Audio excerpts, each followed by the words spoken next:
Sobre a questão, eu acho que é importante dizer sobre o lugar de fala, porque eu sou um pesquisador branco falando sobre a questão indígena. Em alguns momentos da conversa eu entrei muito numa questão sobre racismo também, envolvendo pessoas pretas e pardas. Eu, primeiro, entender esse conceito de lugar de fala, né, que é justamente a ideia de lugar de fala não é vedar, né, que ninguém fale sobre nenhum assunto, mas na verdade reconhecer a partir do lugar que se fala. Né? Eu não sou indígena, eu não sou negro, então eu não sei o que é viver esse preconceito. Mas eu, como pessoa branca no Brasil, estou profundamente enfronhado nessas questões. Né? E nós precisamos falar e entender dessas questões também, para que a gente possa avançar, para que a gente possa sair desse lugar construído ao longo desses 500 anos. Né? Eu preciso dizer, antes de tudo, não de um modo folclorizante, né, mas como está lá no prefácio da Queda do Céu, do Davi Copenaua e do Bruce Alberti, escrito pelo antropólogo Eduardo Viveiros de Castro, né, quando ele diz que a gente deve, nos exorta a levar absolutamente a sério o que dizem os povos indígenas, né, não de um modo folclorizante, né, mas tomando como análogos de conceitos, análogos de teorias para pensar a nossa própria realidade, né? Levar a sério, não como metáfora, não como folclore apenas, né? Então é a partir desse lugar que eu vejo a invisibilidade indígena como primeiro um processo histórico, né? Um processo colonial, né? E hoje como uma dissonância cognitiva, porque está muito claro para a gente que o modo como povos indígenas, no geral, e a gente vai problematizar esse termo daqui a pouco, né,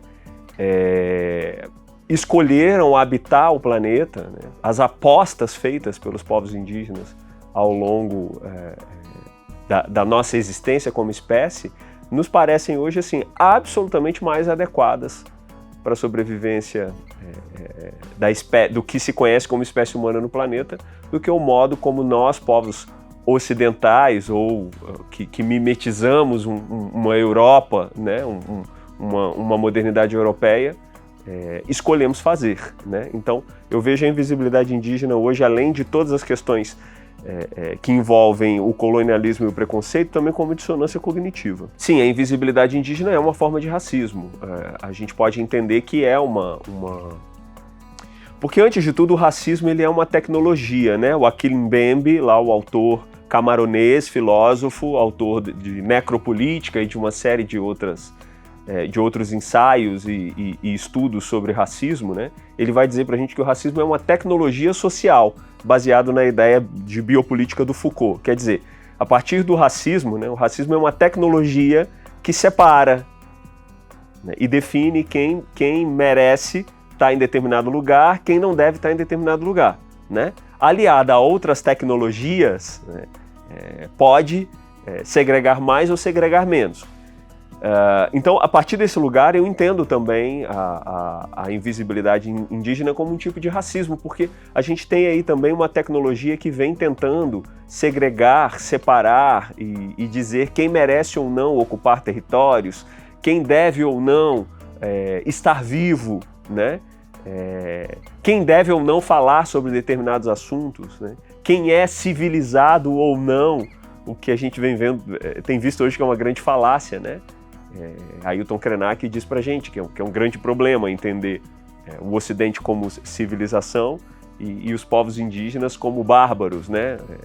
No nosso momento de hoje. Então, sim, a invisibilidade indígena acaba funcionando como um análogo dessa tecnologia social segregatória que é o racismo.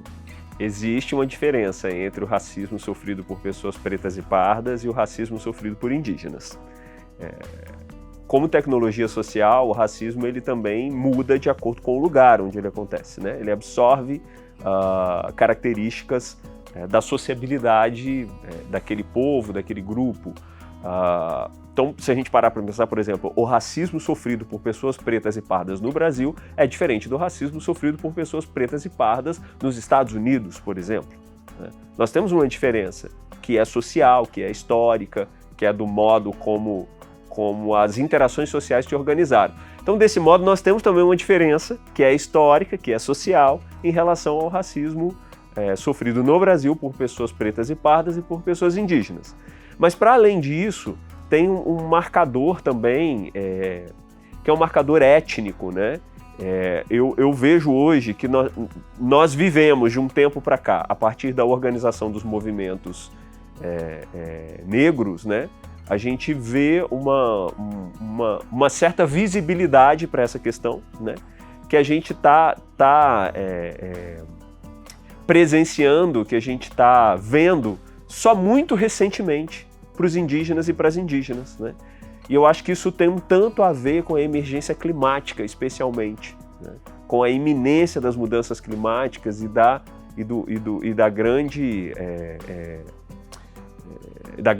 grande catástrofe, né, que se anuncia nesse sentido. Então eu acho que os povos indígenas, que são importantíssimos, né, para manter a mata de pé, estão na pauta da vez em função disso. Então acho que a gente está começando a viver agora um entendimento um pouco maior com a organização dos movimentos, né, com a atuação da APIB, por exemplo. A ministra Sônia Guajajara já foi presidenta da APIB durante um tempo, né, Associação dos Povos Indígenas do Brasil.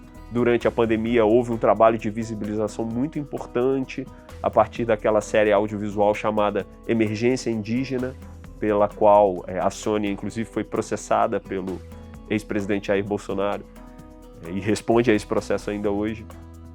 Então eu acho que tem uma diferença que é também de visibilidade em função da organização como movimento social.